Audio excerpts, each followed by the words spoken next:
Across the rainbow bridge of Asgard, where the booming heavens roar, you'll behold in breathless wonder the god of thunder, mighty Thor. Hello, everyone. Welcome to this episode of Across the Bifrost, the Mighty Thor podcast, where on each and every episode, we explore the world of Marvel's Mighty Thor. Welcome to this week's throwback episode. We are going to be jumping into Journey into Mystery 124. We are just a few issues away from this turning over to just plain the Mighty Thor. Very excited about that. And we've got a really interesting, really fun issue to talk about today. Joining me in this conversation is Throwback Series stalwart Eric Bennett, and we have a brand new guest. Ross Lawhead is here.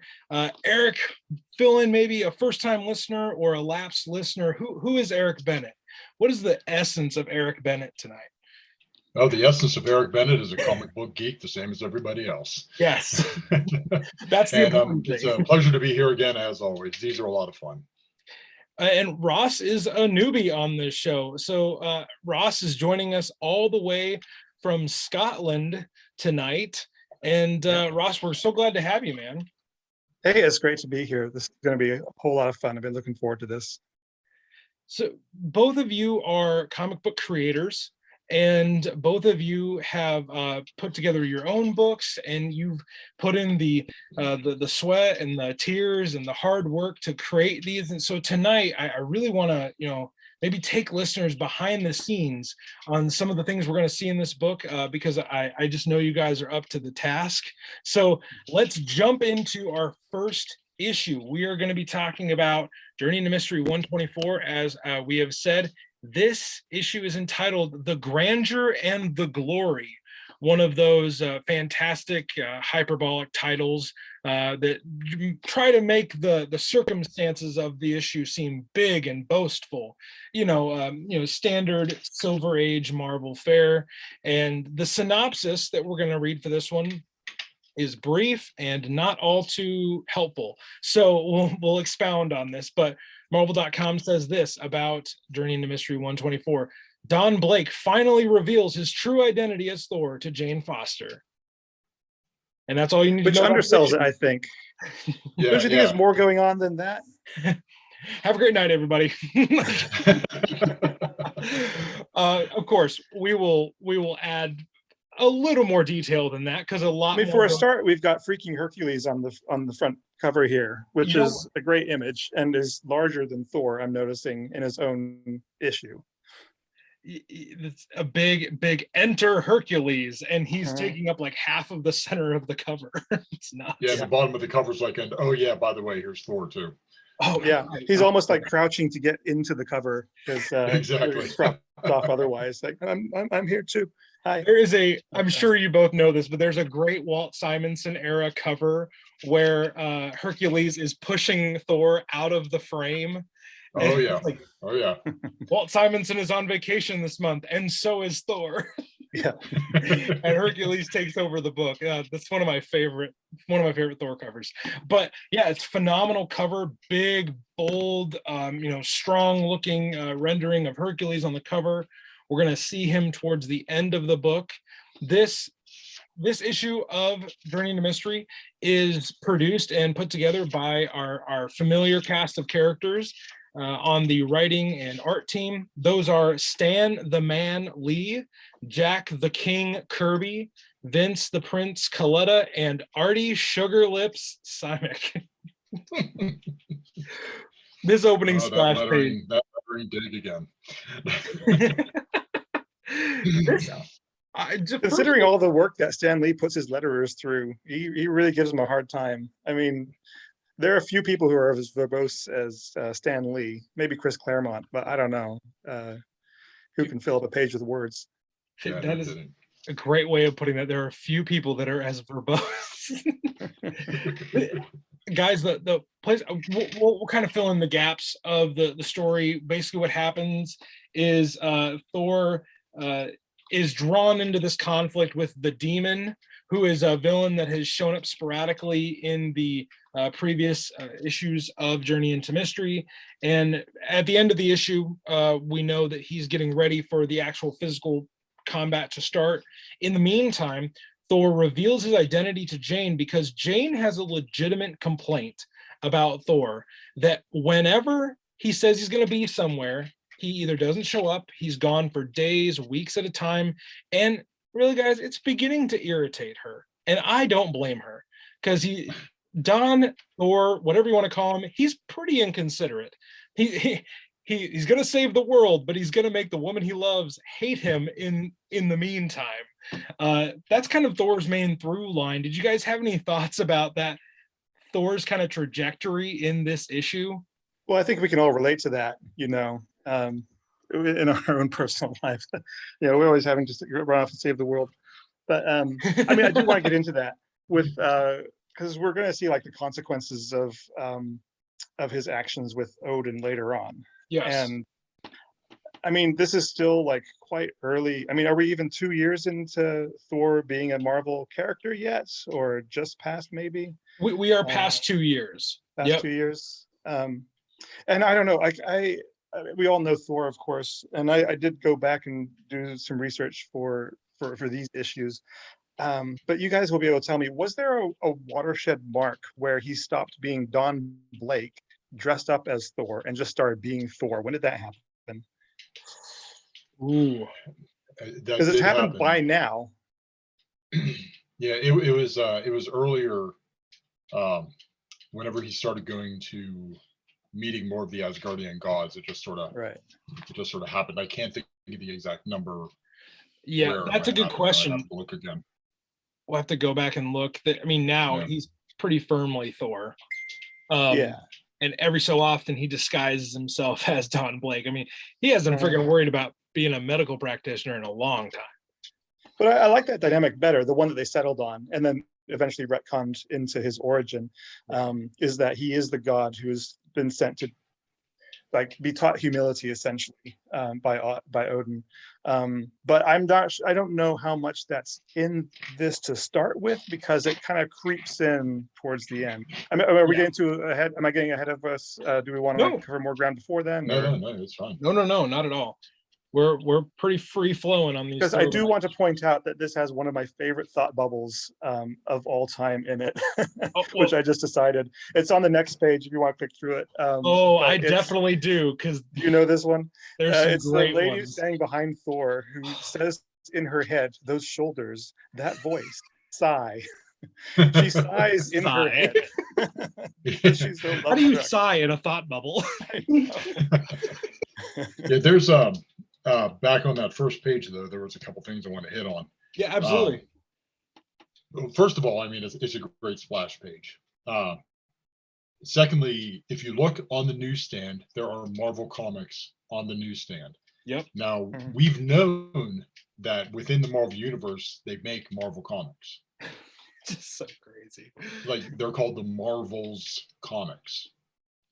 Because we've seen like Jack Kirby and Stan Lee doing the Adventures of the Fantastic Four, talking to the Fantastic Four and stuff. Yes. So this is all sort of solidly within the universe there. But secondly, it's these moments like this where Thor is standing on the street reading a newspaper among the common man that are great, because it grounds him in that way. It's like a previous issue where he was sitting in the malt shop having a milkshake. But it also goes back to actual mythology, whereas, yes, the gods, they all lived in their cities, they all lived in their different realms, but a lot of the times with the Norse especially, they believed that you could just encounter a god. Like the gods would be walking the land like you are, and so mortals meeting Thor on the street just sort of fits in with that. Yeah, and it's a Jack Kirby, and he sells it so well. Like, it's not a strange angle. It's just like a lock camera view of eye line of Thor, but it's so, he's just standing reading a paper, but it's still so dramatic, and you can just sense the movement in it. And it's just so understated and perfectly pitched that it just communicates, all that stuff that you just said. His stance is what Eric and I would know, Chris Eberly would say majestic repose. Yes, yes. And Yeah. for those of you that are wondering what issues are on the newsstand, I actually have a list of them right here. Nice.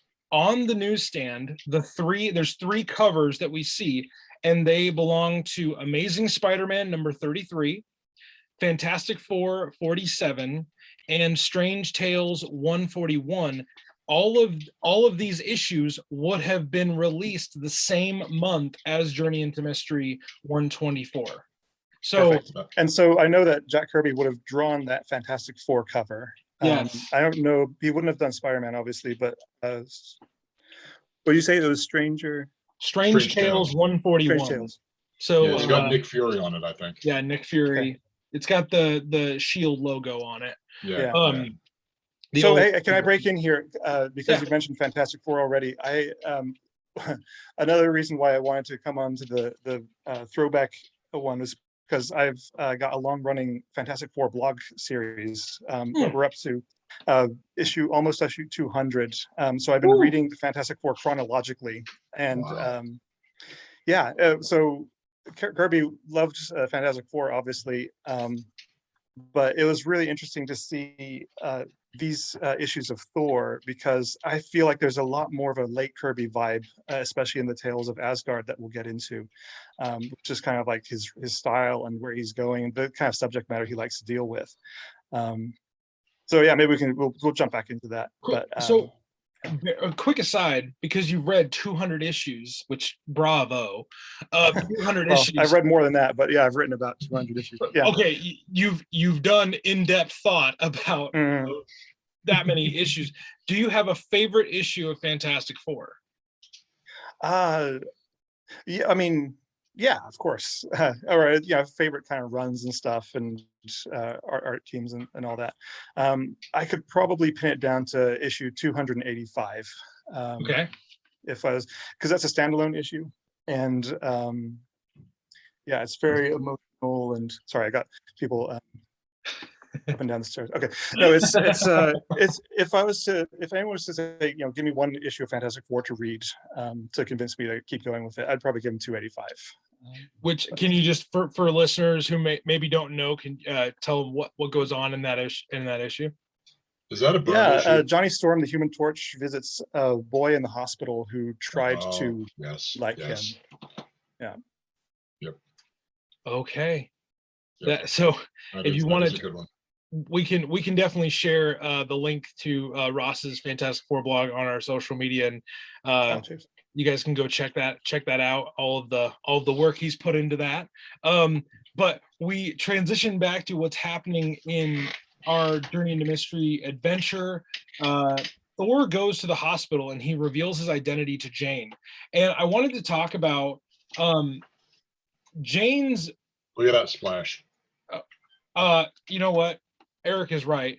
The fourth page of this issue is a full page splash of Thor taking off in flight, and guy looks friggin' awesome. Yeah. It's great. I'm a sucker for a mid issue splash as well. I think that's really effective if you do it right. Yep, I agree. Well, so you say effective there, and I'd love to hear both of you on that. Midway through the book, why is a full page splash something that can be used to great effect in a book? It can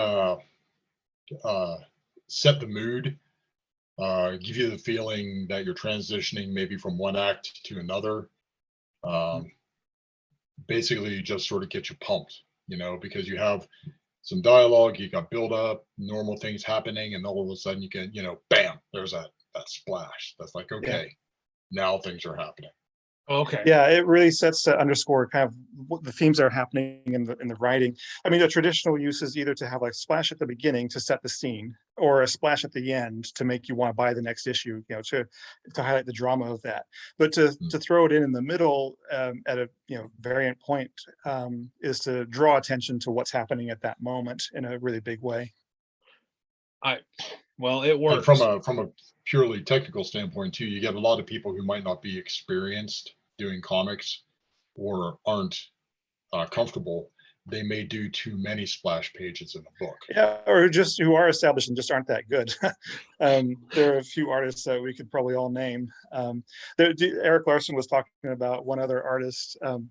He's like, this guy draws like a rate of 1 page every 2 days, and you open up a comic and there's like one guy over 2 pages. Like, what do you spend 2 days on the legs and then the other 2 days on the rest of the body? But yeah, so I mean, you can overuse it, but I don't think I've rarely seen it overused. And in someone with Jack Kirby with his storytelling style, I mean, people talk about his draftsmanship, but he knows about pace better than a lot of other people as well. And you need economy of storytelling too, because it's like, okay, if you're dedicating a full page to a splash, are you robbing the story of something that you might need to tell later? Or, you know, is that moment really worthy of a splash? You know? Yeah.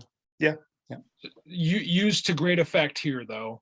Yes. To kind of set the mood of what is about to happen.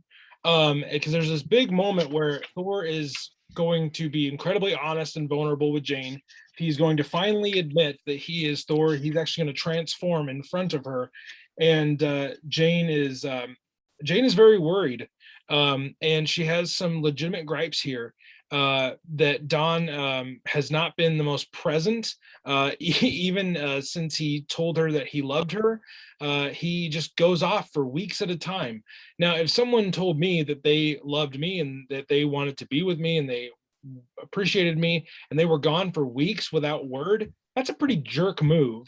So, Yeah, it really is. and Jane has no idea why Don is not there. We do as the reader, but Jane as a character has no idea, and she's just been through this traumatic kidnapping.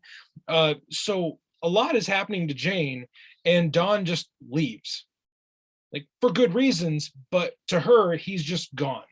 And he comes to this point where he finally shows her that he is Thor, and it all makes sense to her then. Everything makes sense. So this transformation, guys, like this reveal, that's obviously what the synopsis from Marvel.com highlights. But what did you guys think about the reveal that, you know, Jane finally knows truly who Don Blake is and who Thor truly is? I think they handled the moment really well. You know, Dawn is authoritative and says, you know, look, I know you're mad at me, but, you know, in one panel, I mean, you know, it's a little maybe dated as far as like chauvinistic, but he says, I command you to look. Yeah, that one was like, maybe not today. My wife would turn to look at me and go, what? Chivalry done. Yeah. Yeah. I mean, I think the build-up as well is pretty good. So you had it on the screen there, but it was a good full page of kind of Jane in anguish. Oh, page in a little bit. And you really do feel for her. You don't get the feeling that she's just, you know, a wilting wallflower who's just, you know, tied up. She, like you said, she's got a legitimate gripe. And to draw out that moment is, I don't know, I found it very affecting. And yeah, then you get the reveal, again, kind of pushed to the bottom of the page, but the sensation is that it's not the reveal that's the dramatic highlight. It's what Jane's going through those pages. That is kind of where the real heart of the story is.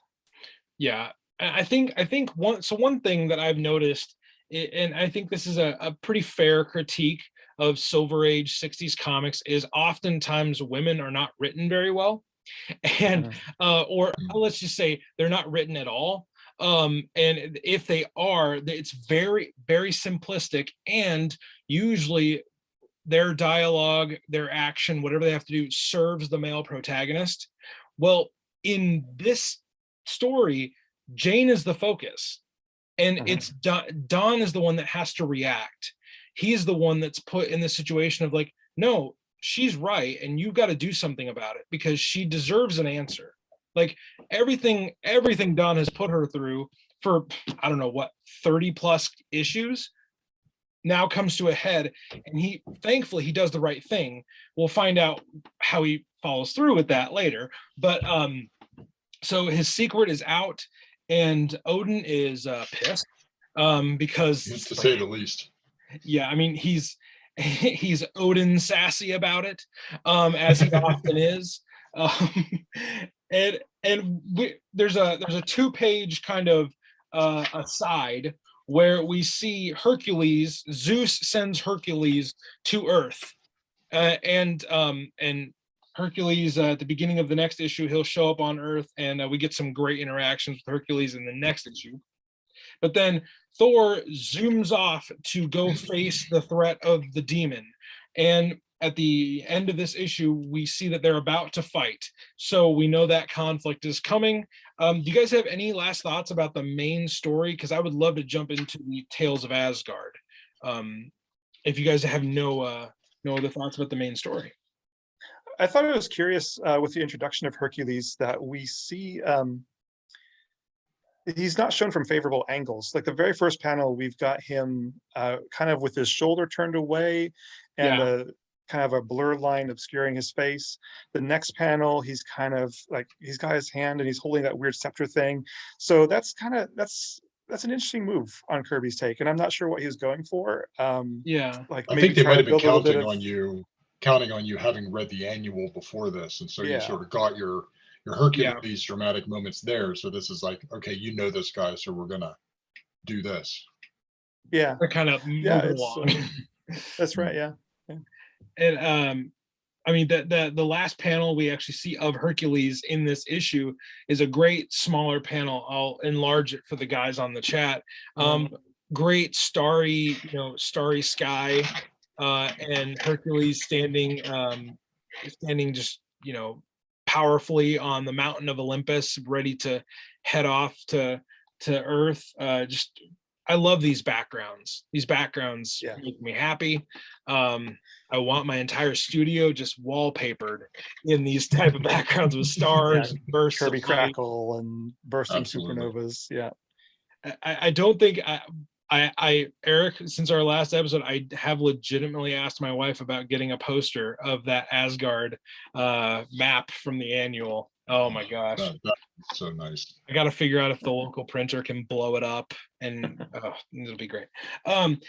But we come to the Tales of Asgard, and this is really Ross mentioned it earlier, and we've talked about this on several issues. I mean, this is where you see Jack Kirby's his love for the material come out. These Tales of Asgard are they're so great, and they're compact, so you get a lot of bang for the small page space that it takes up. But basically, we're still on this journey to find out why the Odin sword is cracked and why Ragnarok is coming. And we run into our next kind of villain of the month, the Trolls of Thyreme. I think that's how you pronounce it. Thyreme. I don't know. Queen Ula sends her flying like insect troll guys, the minions, sends them after the crew because they've wandered into her land, and she doesn't like that. Very simple kind of premise for the next conflict. The page that I really want to talk about at the end is my guy Volstagg, who he blows the horn in celebration because Balder saved them from the jaws of the dragon. And in the background, you see all the trolls flying towards the ship, and all of the warriors of Asgard draw their swords with Volstagg. You see Volstagg's eyes in the frame, and the Asgardian warriors say, "Weapons in hands for Odin and for Asgard." And Volstagg says, "Stop! Sheathe thy weapon. Surely I did not play the horn so badly." Just awesome Volstagg stuff. I mean, he's truly a joy in these Tales of Asgard. But guys, any thoughts about the Tales of Asgard as we kind of wrap this one up? A couple quick thoughts from me. The Trolls of Threeheim. Yeah. Wow, do they look like parademons? Boy, do they. Yes. Right? They're totally parademons. Yeah. And secondly, the queen herself, Queen Ula. Yes. I don't know if you're familiar, but if you've read the limited series from Dynamite called Kirby Genesis, there's a character in there that Kirby did. I don't know that he ever did anything with her, they took a lot of his concepts and just sort of ran with them in that stuff that might not have had a whole lot behind it. There's a character in there he created called the Lightning Lady, and she commands a swarm. And if you look at Ula and if you look at the Lightning Lady, wow, do they look similar to one another? Interesting. I'm also getting kind of shades of Hela as well. Yes. You know, it's crazy. We all three, we looked at the same image and we came away with different impressions. When I looked at the headdress, I thought Carnilla, the Norn Queen. I can see that too. The ornate headdress. But yeah, she's going to be a bit of an obstacle for the guys as they're on this journey to find some answers. So we come to the end where we do our little segment. Would you read this or leave this? So I will let Eric go first. Then Ross, if you would do the honors second, and I'll wrap it up. And we just kind of give you our opinions about whether you should read this or leave this if you're going to read an old Thor comic this week. Oh, 100% read this. Sometimes these Thor books, or even any of the books, can feel a little bit dated from the 60s. But the minute you throw Hercules and Thor in there together, they're the same then as they are now, and it just reads so well. And yeah, 100% recommended. Ross, how about you? Couldn't have put it better. Yeah, no, I completely agree. Yeah, couldn't put it better.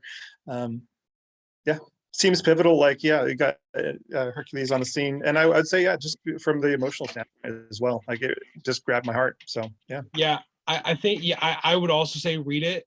And to add to what Eric said, one of the reasons I would is for Jane's story. I know I've come back to that a few times already, but she's written well in this issue. She's written really well, actually. So I think if you want to see maybe a more fleshed out female portrayal in a Silver Age comic, this would be a great place to start. So yeah, this issue, read it, because Hercules shows up.